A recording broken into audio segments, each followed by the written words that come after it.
"Look at her," the lawyer sneered, pointing a manicured finger at the woman in the frayed grey cardigan. "She's a nobody, a squatter, a waste of this court's time." The entire courtroom laughed. To them, she was just Era, the quiet, dishevelled woman being sued for millions by a global tech giant. They thought they were crushing an ant. They had no idea they were standing on a landmine. Because that woman wasn't just broke. She was silently the majority shareholder of the very company trying to destroy her. And when she finally opened her mouth, the silence that followed was deafening. This is the story of how arrogance met its match, and how a nobody revealed $1 billion secret that brought a courtroom to its knees. The air in the Superior Court of New York, District 4, smelled of old mahogany, floor wax, and expensive cologne. It was a smell designed to intimidate, to remind anyone who walked in that justice was not free. It was something you purchased by the hour. On the left side of the aisle sat the legal team for Orasys Technologies. They looked like a phalanx of sharks in Italian wool. There were 5 of them, led by Marcus Thorne. Thorne was a man who didn't just win cases, he annihilated the opposition. He was 45, tanned, with teeth so white they looked synthetic, and a reputation for making grown men cry on the witness stand. He checked his Rolex Submariner every 30 seconds, a subtle signal to the judge that his time was worth more than anyone else's in the room. On the right side of the aisle sat Era Vance. Era was 42, but looked 50. Her hair was pulled back in a messy bun held together by a cheap plastic clip. She wore a grey cardigan that had seen better decades, a faded floral blouse, and sensible, worn-out sneakers. She had no legal team. She had no paralegals whispering in her ear. She had a stack of crumpled papers inside a reusable grocery bag that sat on the table before her. "Docket number 4492B, the bailiff announced, his voice bored. "Orasys Technologies v. Ira Vance. Allegations of intellectual property theft, corporate espionage, and breach of non-disclosure agreements." Judge Reginald Sterling peered over his spectacles. Sterling was a man who preferred quick settlements and golf on Fridays. He looked at the 5 high-powered lawyers on the left, then shifted his gaze to the lonely figure on the right. He sighed, a sound that echoed through the silent room. "Miss Vance," Judge Sterling said, his tone dripping with condescension. "I see you are still representing yourself. I feel compelled to remind you, for the 3rd time, that the plaintiff is seeking damages in excess of $50 million. Are you sure you do not wish to seek court-appointed counsel?" Era didn't stand up immediately. She adjusted her glasses, drugstore readers, and looked at the judge. Her hands were shaking slightly. To the gallery, it looked like fear. "No, Your Honor," she said softly. Her voice was raspy, unused. "I will represent myself." Marcus Thorne suppressed a chuckle. He leaned over to his junior associate, a young man named Bradley, who looked like he'd been manufactured in a law school lab. "Watch this," Thorne whispered. "She'll be crying before lunch. I give it 20 minutes. Mr. Thorne?" The judge nodded. "Opening statements." Thorne stood up. He buttoned his jacket with a flourish and walked toward the jury box. He didn't even look at Era. He treated her like furniture. "Ladies and gentlemen of the jury," Thorne began, his voice a smooth baritone instrument, "we are here today because of greed. Plain and simple. My client, Orasys, is a pioneer in renewable energy software. We are changing the world. We employ thousands, and we protect our secrets." He spun around and pointed a finger directly at Era. "That woman," he thundered, "was a low-level janitorial contractor at our Seattle server farm 6 years ago. Just a cleaner. Someone trusted to empty the bins and mop the floors. But she wasn't just cleaning, was she? She was stealing. We have evidence that she accessed secure terminals, downloaded proprietary algorithms worth millions, and has been attempting to sell them on the black market under a pseudonym. She is a thief dressed in the clothing of the poor, hoping for your sympathy. Do not give it to her. The jury looked at Ira. They saw the frayed sweater, the grocery bag, the tired eyes. They didn't see a mastermind. They saw a desperate woman who probably got caught trying to make a quick buck. Ira sat stoically. She wrote something down on a yellow legal pad. Point 1. He called me a cleaner. Point 2. He thinks the algorithms were stolen. She looked up at Thorne, who was now smirking at her. He thought she was prey. He had no idea he was poking a sleeping dragon. The morning session was a bloodbath, or at least it appeared to be. Thorne called his first witness, the chief technical officer of Aurasys, a man named David Goggins, no relation to the athlete, but just as intense. Goggins wore a suit that cost more than Era's car. "Mr. Goggins," Thorne asked, pacing the floor, "can you explain to the court the complexity of the Helios Code? It's the backbone of our solar efficiency grid," Goggins replied, looking down his nose at Era. "It took our team of 50 PhDs 4 years to write. It's quantum encrypted." "And is it possible," Thorne asked, feigning confusion, "that a janitor, a cleaning lady, could stumble upon this code and accidentally copy it?" "Impossible," Goggins scoffed. "You need high-level clearance, or you need to physically hack the mainframe. It requires sophisticated knowledge of C++ and Python." Thorne turned to Era. "Your witness, Ms. Vance?" Era stood up slowly. She knocked her grocery bag over, spilling a few papers. The courtroom tittered. Thorne rolled his eyes. She scrambled to pick them up, looking flustered. Sorry, she muttered. She approached the stand. She looked small next to the witness box. "Mr. Goggins," she said, reading from her notepad. "You said the Helios Code is quantum encrypted?" "That's right," Goggins said, bored. "And you said it took 50 PhDs to write it?" "Yes." "So," Era paused, pushing her glasses up her nose. "If I stole it, how did I bypass the quantum encryption using a janitor's key card?" Goggins blinked. "Well, we believe you stole a physical drive, or someone gave you access." "Someone?" Era asked. "Who?" "We don't know," Goggins snapped. "That's why we're here. You have the files. We found traces of the data on a laptop registered to your IP address." "My IP address," Era repeated. "Mr. Goggins, do you know what a VPN is?" "Of course I do," Goggins laughed. "I'm the CTO."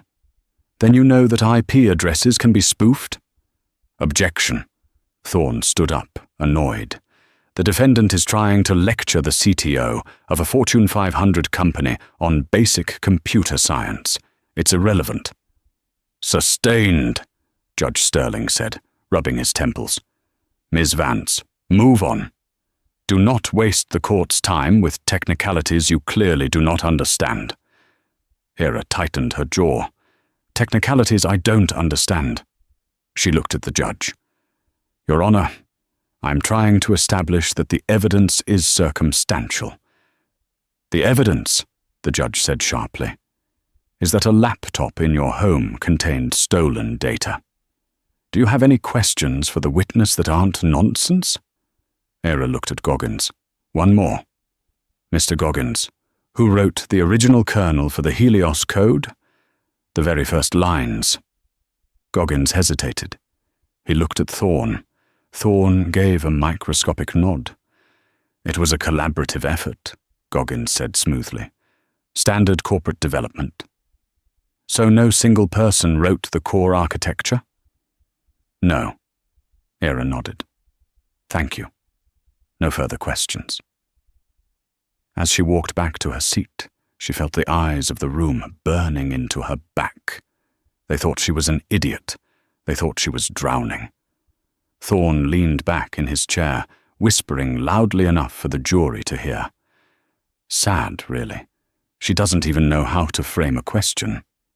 Lunch was called. Era sat alone on a bench in the hallway, eating a sandwich she had brought from home wrapped in wax paper. Marcus Thorne walked by with his team, heading toward a steakhouse down the street. He stopped and looked at her. "Miss Vance?" Thorne said, his voice dripping with fake sympathy. "Look, I'm a reasonable man. Oris's just wants their property back. If you plead guilty now, we might drop the damages to $5 million. You'll be bankrupt, sure, but you won't go to federal prison for 10 years. Take the deal." Era looked up. There was mayonnaise on the corner of her mouth. She wiped it away with a paper napkin. "Mr. Thorne," she said. "Yes? Do you know who founded Oris? Thorne laughed. "Of course. The late Billionaire visionaries, the board of directors. It's a public entity." "No," Era said. "Do you know who founded it? Before the IPO, before the board?" "Some garage inventors in Silicon Valley." Thorne waved his hand dismissively. "Ancient history. Look, take the deal. You have 1 hour." He walked away, laughing with his colleagues. "She asked about the founders," he mocked. "Like that matters." Era watched him go. She reached into her grocery bag and pulled out a small black USB drive. It was old, scratched, and had a piece of masking tape on it. On the tape, written in faded Sharpie, were the initials, EV, Source. She wasn't eating lunch because she was hungry. She was eating to keep her energy up, because after the break, she wasn't going to defend herself anymore. She was going to go on the offensive. The afternoon session began with a heaviness in the air. The jury was tired. The judge was visibly irritated. He wanted this over. "Call your next witness, Mr. Thorne," Judge Sterling grumbled. "The plaintiff calls Sarah Jenkins, Human Resources Director," Thorne announced. A sharp-featured woman took the stand. She testified for 20 minutes about Era's employment record. "She was a ghost," Jenkins said. "Clocked in, clocked out. Zero social interaction. We had complaints about her hygiene. She was invisible. The perfect cover for a spy." Thorne beamed. "Thank you. Your witness." Era stood up. She didn't bring her notepad this time. She just walked to the podium. "Miss Jenkins," Ira said, "you have my employment file there?" "I do." "What was the date of my hiring?" Jenkins flipped a page. "October 14th, 2015. "And the date of my termination?" "You weren't terminated," Jenkins corrected. "You resigned without notice on February 2nd, 2018. "Right," Era said. "And in that file, does it list my previous employer?" Jenkins squinted at the paper. It says, "Self-employed consultant." Jenkins laughed, which usually means unemployed. "And does it list my bank account for direct deposit?" "Yes," Jenkins said. "An account at First National." "Read the account number, please. Just the last 4 digits." "Objection," Thorne shouted. "Relevance? We are violating privacy laws here." "It's my own account," Ara said calmly. "I waive the privacy." The judge waved his hand. "Answer the question." "The last 4 digits are 8890, Jenkins said. Ara turned to the jury. "Keep that number in mind, 8890. She turned back to Jenkins. "Ms. Jenkins, during my time as a janitor, did I ever submit any complaints to HR? No. Did I ever ask for a raise? No. Did I ever cash my paychecks?" The courtroom went silent. Jenkins frowned. She looked down at the file. She flipped a page, then another. Her brow furrowed. I don't see any record of cashed checks here. The funds were deposited, but... Wait. What is it? Judge Sterling asked, leaning forward. "The checks were returned," Jenkins whispered. "Every single one of them, for 3 years, returned to the company treasury." Thorne stood up, confused. "Administrative error, irrelevant. Is it? Era asked, her voice suddenly harder, stronger. Miss Jenkins, why would a poor janitor who needs money to steal secrets return 3 years of salary? Jenkins was stumped. I don't know. Maybe, Era said, stepping closer, because she didn't need the money. Objection! Speculation! Thorne yelled. Sustained, the judge said. But he was looking at Era differently now. The crazy cat lady vibe was fading. Something else was taking its place. No further questions, Era said.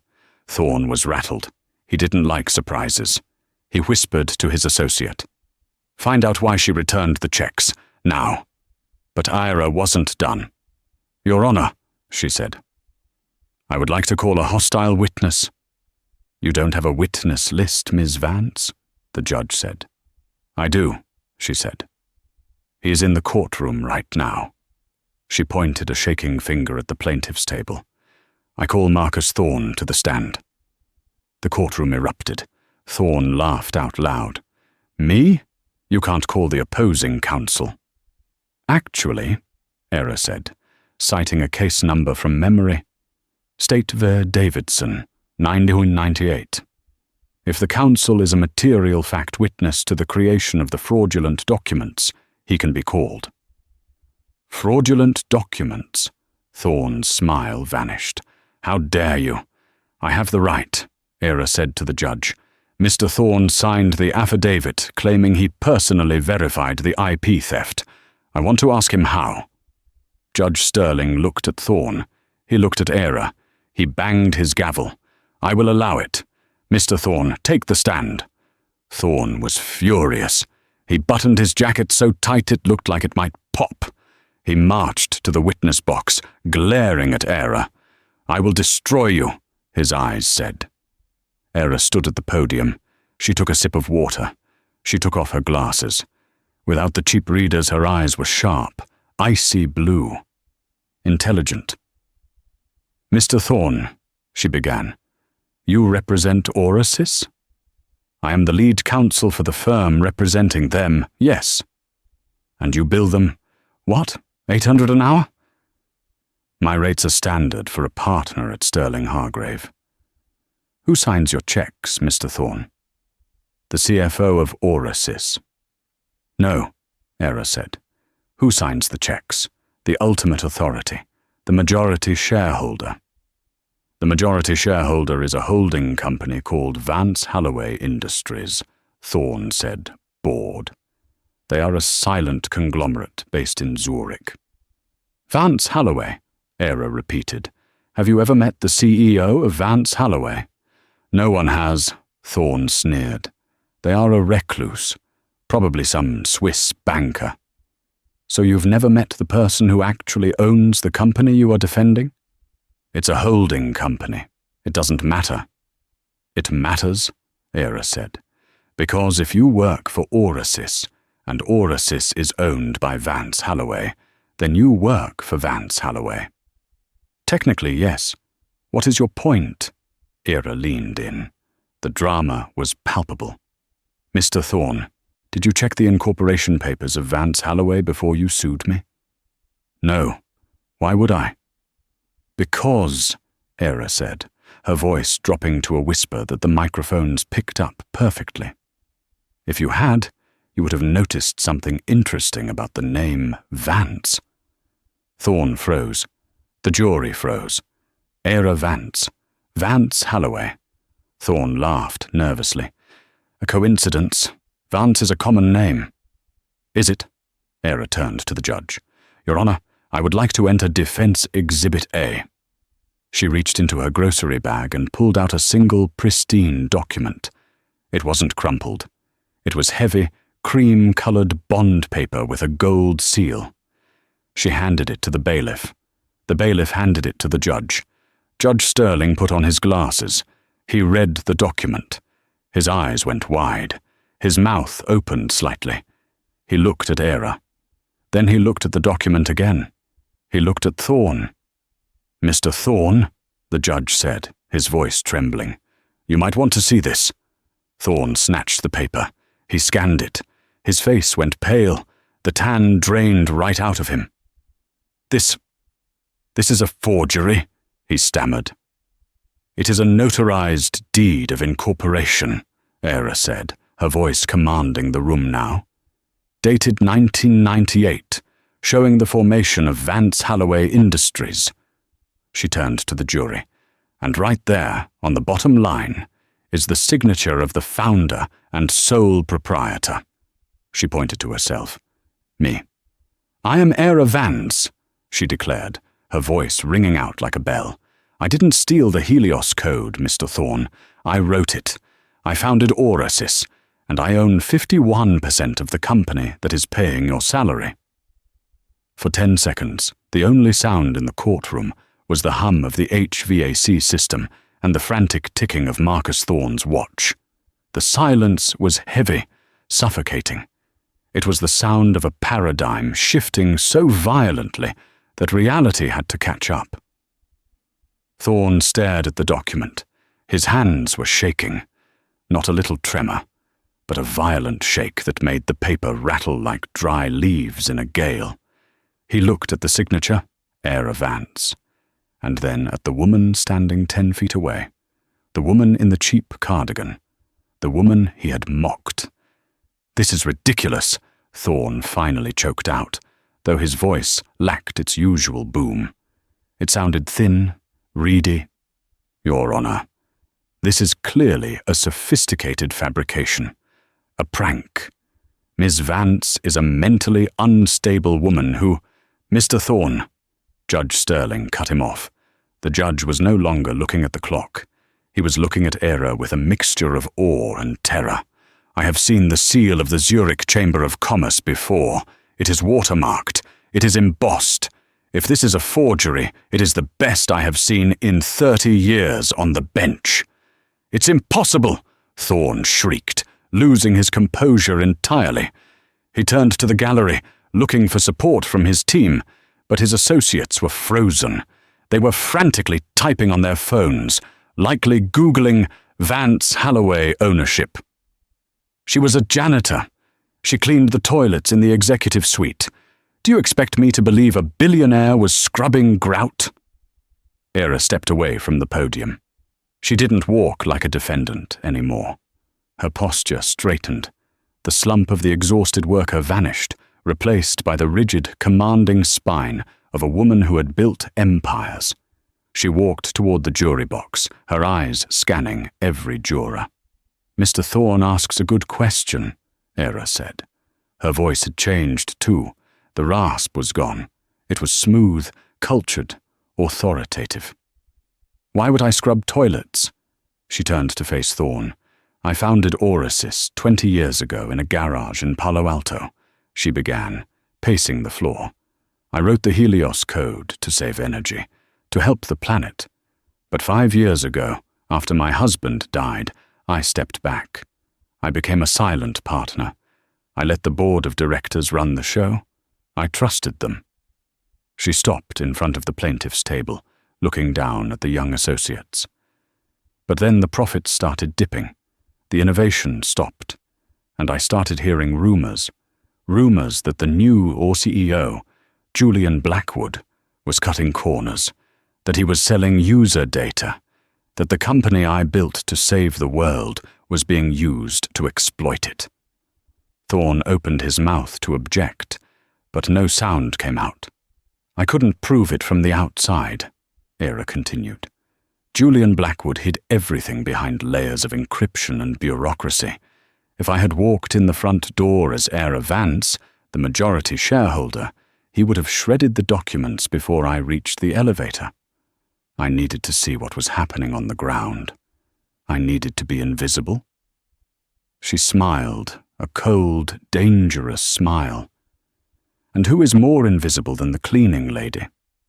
The jury gasped. A woman in the front row covered her mouth.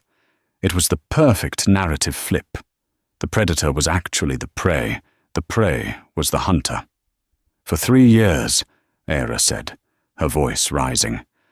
I emptied your trash, Mr. Thorne. I cleaned the conference room after your strategy meetings. I heard you joke about overbilling clients. I heard Julian Blackwood laugh about stupid users and backdoor data sales. And every night, I went into the server room, not to steal the code, but to audit the logs. I wasn't stealing Oris's property. I was auditing my property. Objection! Thorne screamed, desperate now. This is testimony. She is testifying from the floor. She must be under oath. I am under oath, Era snapped, whipping around. You called me as a hostile witness, remember? Thorne turned pale. He had walked right into it. Judge Sterling leaned forward. Ms. Vance, if you are indeed the owner, why let this lawsuit go this far? Why let yourself be arrested? Why sit here for days and let them humiliate you? Era looked at the judge. Her eyes were sad. Because, Your Honor, I needed this. She gestured to the court. I needed a public record. If I had fired them privately, they would have sued me for wrongful termination. They would have spun the story in the press. I needed them to stand up in a court of law under penalty of perjury and lie. I needed them to present their fraudulent evidence so that when I destroy them, there is no coming back. She reached into her grocery bag again. Defense Exhibit B, she said. This time she pulled out a laptop, not the cheap one seized by the police, a sleek, military-grade machine. Mr. Thorne said my laptop contained stolen algorithms, Era said. He was half right. It contains the original source code, time-stamped 1999. But it also contains something else, audio recordings. She placed the laptop on the evidence table. Recordings of the board meeting on November 12th, where Julian Blackwood explicitly discussed framing the janitor because she was asking too many questions. Thorne collapsed into his chair. He put his head in his hands. The game was over. He just didn't know how bad the score was yet. The courtroom was in chaos. The bailiff had to bang his gavel repeatedly to restore order. Reporters in the back row were running out of the room to call their editors. This was the story of the decade. Janitor sued for millions, turns out to be boss. Order! Order! Judge Sterling shouted. When the room quieted, the judge looked at Thorne. Mr. Thorne, I am going to ask you once. Did you know? Thorne stood up, sweating profusely. Your Honor, I am outside counsel. I act on the instructions of the CEO, Julian Blackwood. I had no idea about the ownership structure. I was told Ms. Vance was a disgruntled employee. Ignorance is not a defense for malicious prosecution, the judge growled. I demand a recess, Thorne yelled. I need to consult my client. Denied, Era said. The room looked at her. I beg your pardon? The judge asked. I said denied, Era repeated. She walked over to the defense table and picked up her phone. She had turned it on. Mr. Thorne represents Orisys. I am the majority shareholder of Orisys. I am effectively his boss's boss, and I am instructing him to remain seated. She dialed a number on speakerphone. The line rang once. Julian Blackwood's office. A crisp secretary's voice answered. Put him on, Era said. I'm afraid Mr. Blackwood is in a meeting, and this is Era Vance. Put him on or you're fired, too. There was a frantic shuffling on the other end. A few seconds later, a smooth, arrogant male voice came through the courtroom speakers. Era? Julian Blackwood's voice filled the room. He sounded annoyed, not scared. He clearly didn't know the video feed wasn't live yet. I thought you were in court. Are you calling to surrender? Did Thorne finally break you? Era looked at the jury. They were on the edge of their seats. Hello, Julian, she said calmly. I'm actually standing in the middle of the courtroom right now. You're on speaker. The judge is listening. The jury is listening. Silence on the line. Then a nervous laugh. Is this a joke? Put Thorne on. Thorne is indisposed, Era said, glancing at the lawyer, who looked like he was having a cardiac event. Julian, I'm calling to inform you of a few changes. Changes? You're a squatter, Era. You're nothing. I have the board. I have the votes. Even if you reveal your identity, you can't touch me. I have ironclad contracts.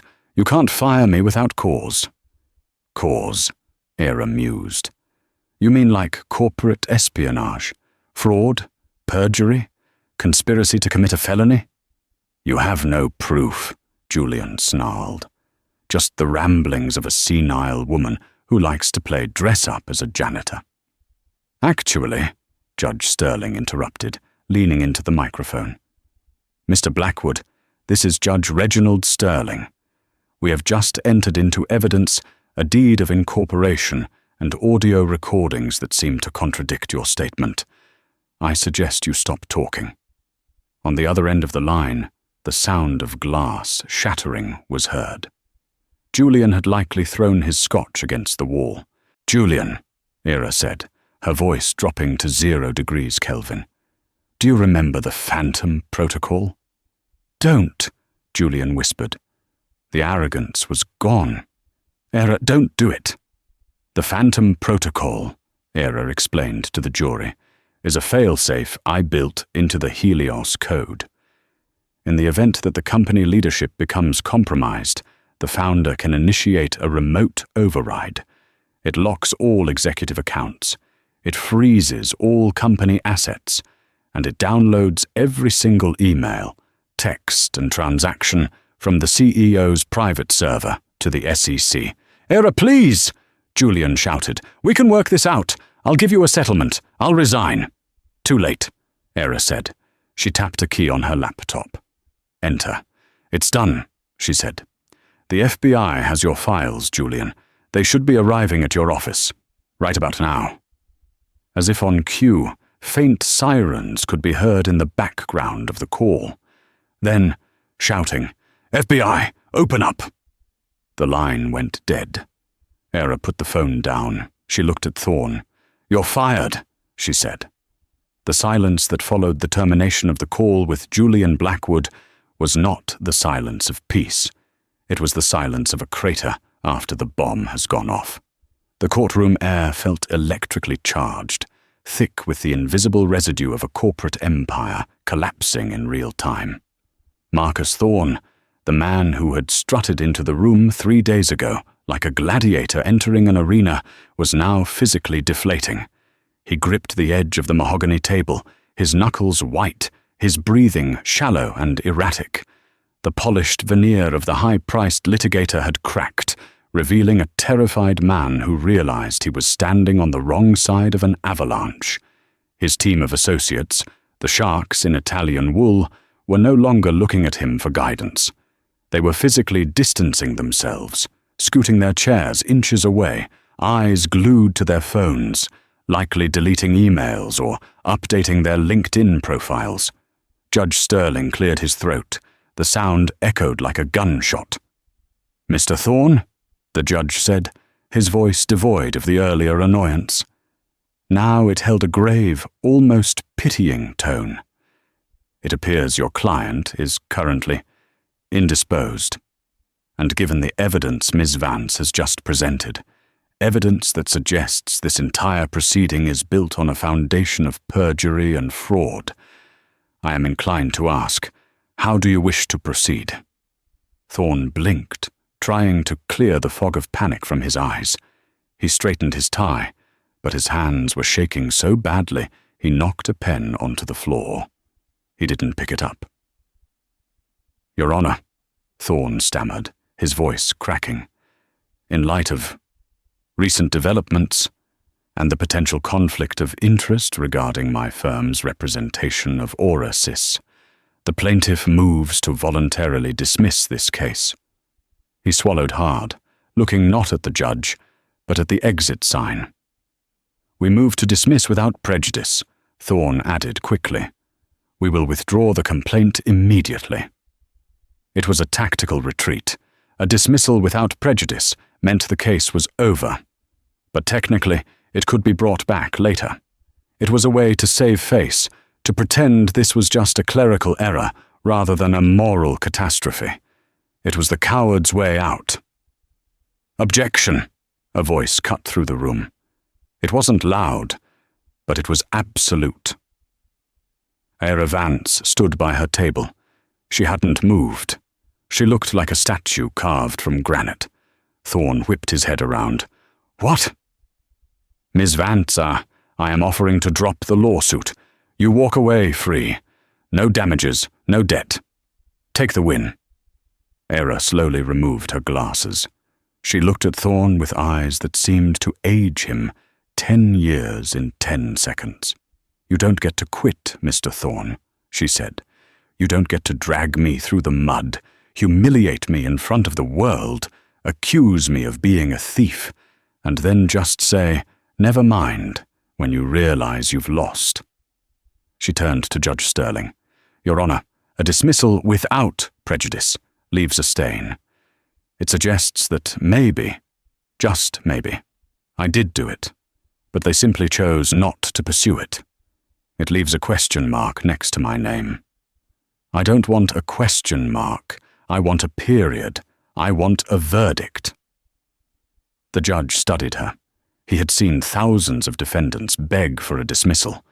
He had never seen one demand a fight when the war was already won. "Miss Vance," Judge Sterling warned gently, "if you reject the dismissal, the jury must decide. There is always a risk with a jury. Are you sure you want to roll the dice?" Era looked at the jury box. She looked at the 12 ordinary people, a schoolteacher, a mechanic, a retired nurse, who had watched her be treated like garbage for 3 days. "I trust them," Era said. "I trust that they know the difference between a janitor and a thief, and I trust they know the difference between a lawyer and a liar." Thorne flinched as if he'd been slapped. The judge nodded slowly. A faint smile touched his lips. "Very well. The motion to dismiss is denied. The case will go to the jury." He turned to the jury box. "Ladies and gentlemen, you have heard the testimony. You have seen the evidence.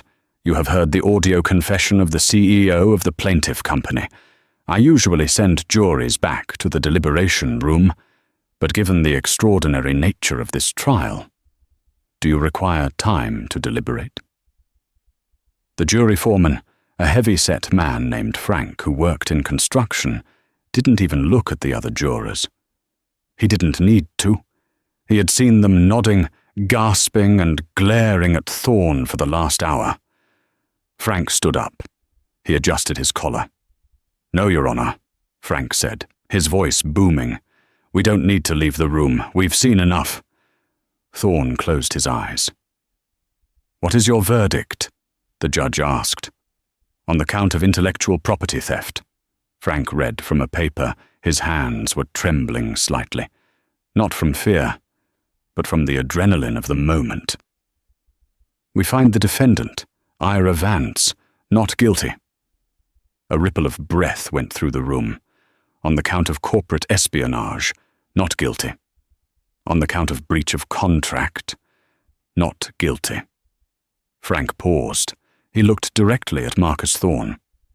"And regarding the defendant's counterclaim for malicious prosecution and emotional distress, we find in favor of Miss Vance." The courtroom erupted. It wasn't polite applause. It was a release of tension that had been building for days. People cheered. The court reporter stopped typing and clapped. Even the stoic bailiff let out a low whistle. Judge Sterling banged his gavel, but his heart wasn't in it. He let the noise wash over the room for a long moment before calling for order.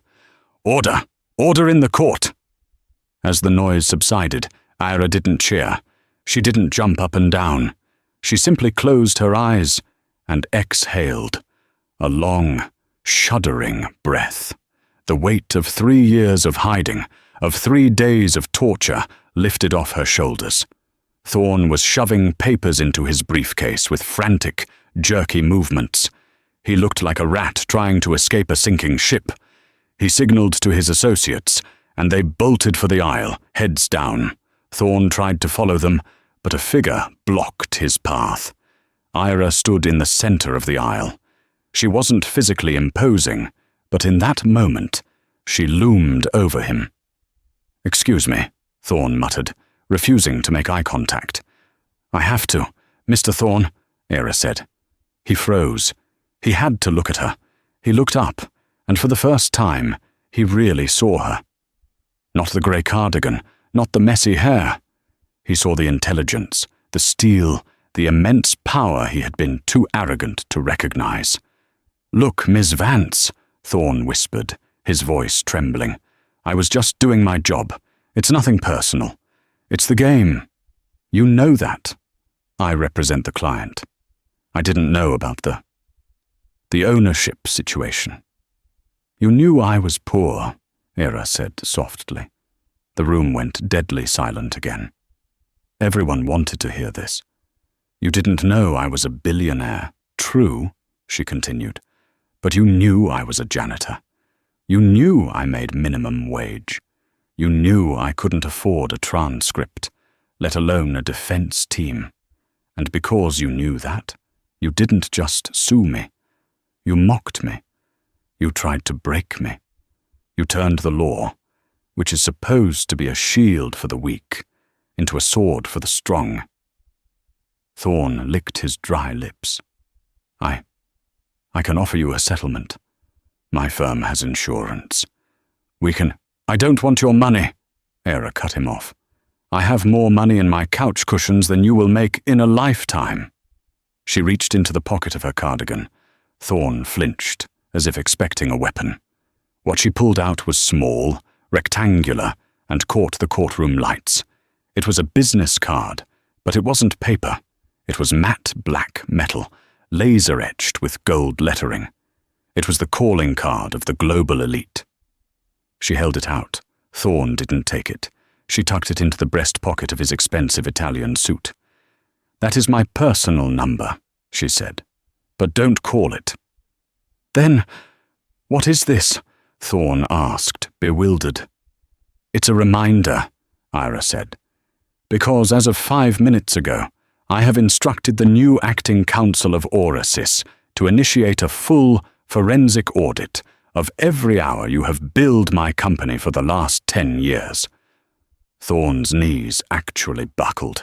He had to grab the back of a bench to stay upright. An audit like that wouldn't just find billing errors. It would find the padded hours, the lavish dinners charged as research, the corners cut. It would act as a nuclear bomb on his career. "If I find a single dollar unaccounted for," Era whispered, leaning in close, "or if I find one more case where you bullied someone because they were too poor to fight back, I will report you to the state bar. I will sue your firm for malpractice. And I will make sure the only courtroom you ever step into again is traffic court to fight a speeding ticket." Thorne stared at her, his mouth opening and closing like a fish on dry land. Tears welled up in his eyes. The realization of his total ruin was hitting him. "You're done, Marcus," she said. She turned her back on him. She didn't watch him leave. She didn't care. He was already a memory. She walked back to her table and began to pack up her things. The reusable grocery bag, the crumpled legal pad, the worn-out pencil. She moved with the methodical, humble grace of the cleaner she had pretended to be. "Ms. Vance?" It was Judge Sterling. He had stepped down from the bench and was standing near the gate. It was a breach of protocol, but nobody cared. Ira stopped her. She clipped her hair back with the cheap plastic clip. "Yes, Your Honor." "That was—" The judge paused, searching for the word. "That was the most extraordinary thing I have ever witnessed in this building." Era smiled. It was a tired smile, but it reached her eyes. "Thank you, Your Honor." "May I ask," the judge said, "what you intend to do now? You own the company. You have the power. Will you go to the press? Will you take a victory lap?" Era looked around the empty courtroom. The gallery was clearing out. The dust motes were dancing in the afternoon sunbeams. "No press," she said. I have a lot of work to do. Orasis has been rotting from the head down for 3 years. It's full of garbage, bad contracts, bad policies, bad people. She picked up her grocery bag and slung it over her shoulder. She looked at the spot where she had stood for 3 days, accused and belittled. "I'm going to do what I've always done, Your Honor," she said, her voice strong and clear. "I'm going to clean it up." She turned and walked down the center aisle, her sneakers squeaking softly on the floor. The heavy double doors swung open, and Era Vance walked out into the blinding sunlight of the city, leaving the darkness of the courtroom behind her forever. The following morning, the atmosphere outside the Orasis headquarters in downtown Manhattan was less like a business district and more like a siege. The news of Julian Blackwood's arrest and the revelation of the janitor Billionaire had dominated the 24-hour news cycle. Satellite trucks clogged the streets, and a sea of reporters jostled for position behind police barricades. They were all waiting for one thing, a glimpse of Era Vance. Inside the glass-walled lobby, the tension was suffocating. Employees who had spent years ignoring the quiet woman with the cleaning cart were now huddled in frantic clusters, whispering, scrolling through Twitter, and terrified for their jobs. At 8:55 a.m., a hush fell over the crowd outside. A single black town car, sleek and unmarked, parted the sea of reporters like a shark moving through water. It pulled up to the curb. The doorman, a man named Henry, who had once threatened to report Ira for loitering when she took a break on the steps, rushed forward.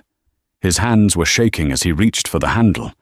He opened the door and bowed low, his face a mask of pale regret. Ira stepped out. The transformation was absolute. The grey, frayed cardigan was gone. In its place, she wore a tailored white power suit that cost more than Henry made in a year. Her hair, usually trapped in a messy bun, cascaded over her shoulders in polished waves. She wore sunglasses, but even behind the dark lenses, her gaze was piercing. She didn't look at the cameras. She didn't acknowledge the shouting reporters. She walked with the unstoppable momentum of a tidal wave. She entered the lobby. The silence that hit the room was instant and total. Ira walked across the marble floor, the same floor she had mopped thousands of times. She could see the smudge marks where the buffers hadn't done a good job. "I'll have to mention that," she thought. She stopped at the reception desk.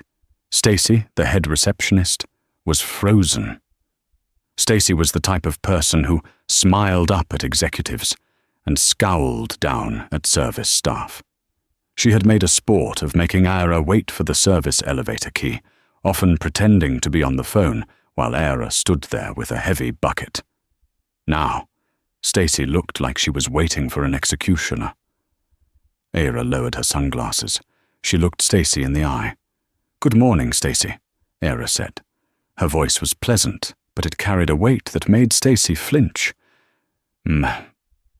"Miss Vance?" Stacy stammered, her face flushing crimson. I didn't know. If I had known." "You didn't know I was the owner," Ira corrected gently. "But you knew I was a human being, and that should have been enough." She didn't fire her. She didn't yell. She simply put her sunglasses back on and walked past. That shame would be a heavier punishment than any termination letter. Ira bypassed the turnstiles. She didn't need a badge anymore, and walked to the elevator bank. A group of junior executives were waiting for the lift. When they saw her coming, they scattered, terrified to be in the same enclosed space as the woman who had just taken down their CEO. She stepped into the private executive elevator. She pressed the button for the 50th floor, the boardroom. As the numbers ticked upward, Ira took a breath. For 3 years, she had ridden the service elevator, smelling of bleach and trash. Now, she smelled of expensive perfume and victory. But she didn't feel triumphant. She felt focused. The rot in Orisis went deep.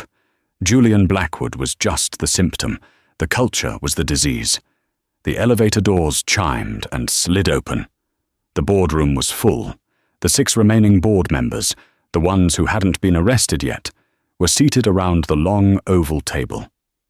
They looked like schoolboys who had been called to the principal's office. These were men who controlled millions, men who had signed off on the lawsuit against her without reading it, men who had laughed at the janitor problem. They stood up nervously as she entered. One of them, a man named Sterling, no relation to the judge, tried to smile. "Era, what a surprise," he choked out. "We were just discussing how to handle this misunderstanding. We had no idea Julian was going rogue." Era dropped her leather portfolio onto the table. The thud made them jump. "Sit down," she commanded. They sat. "Let's be clear," Era said, pacing the room. "Julian didn't go rogue. Julian did exactly what you paid him to do. He cut costs. He inflated the stock price. And you didn't care how he did it, as long as your dividends kept coming. You didn't care that he was stealing data. You didn't care that he was framing an innocent woman." "We were misled," Sterling protested. "You were complacent," Ira snapped. "And complacency is death in this industry." She tapped the intercom on the table. "Security," she said. "Yes, Ms. Vance?" The voice cracked over the speaker. "Please escort Mr. Sterling, Mr. De Silva and Mr. Klein out of the building. Their tenure on the board has ended, effective immediately." The 3 men gasped. "You can't do that. We have contracts." "I have the majority vote," Era said, cold ply. "And I have cause, negligence, breach of fiduciary duty. Get out before I call the police and add you to Julian's indictment." As security dragged the protesting men out, Era turned to the 3 remaining members, the younger ones, the ones who had voted against Julian's worst policies, but hadn't fought hard enough. "You 3 stay," she said. "You're on probation. We have a company to rebuild." Over the next 6 months, the transformation of Orisis was total. Era didn't just scrub the floors, she scrubbed the soul of the company. She fired the entire C-suite. She rehired the brilliant engineers Julian had laid off to save money. She redirected the massive executive bonuses into R&D and employee salaries. But her most meaningful act wasn't in the boardroom. One evening, late when the building was quiet, Era went down to the basement. She walked to the janitor's closet, the cramped, windowless room where she had spent 3 years of her life. She had ordered a small renovation. The closet was still there, but next to it she had mounted a simple bronze plaque. It wasn't flashy. It was placed at eye level, so you had to stop and look at it. She ran her fingers over the raised lettering. In this room, the truth was preserved. Never underestimate the person holding the mop. Evie Era Vance stood there for a long time. She had been treated like nothing. She had been invisible, but she had learned that invisibility was a superpower. It let you see who people really were. She turned off the light in the basement hallway and headed back upstairs. The janitor was gone. The Queen had returned, and this time she was going to make sure the castle was clean. What a ride. Era Vance didn't just beat the system, she owned it. This story reminds us that arrogance is a dangerous blinder. Marcus Thorne and Julian Blackwood looked at Era and saw a victim. They saw a frayed sweater and cheap shoes and assumed she was weak. They didn't bother to look into her eyes and see the fire burning there. It's a powerful lesson for all of us. Never judge a book by its cover, and certainly never judge a person by their job title. You never know who you're dealing with. The quiet person in the corner might just be the one holding all the cards. If you enjoyed this story of justice, karma, and the ultimate comeback, please hit that like button. It really helps the channel grow. Don't forget to subscribe and ring the bell so you never miss a story. And tell me in the comments, what would you have done if you were Ira? Would you have revealed yourself sooner or waited for the perfect moment? Thanks for watching, and I'll see you in the next one.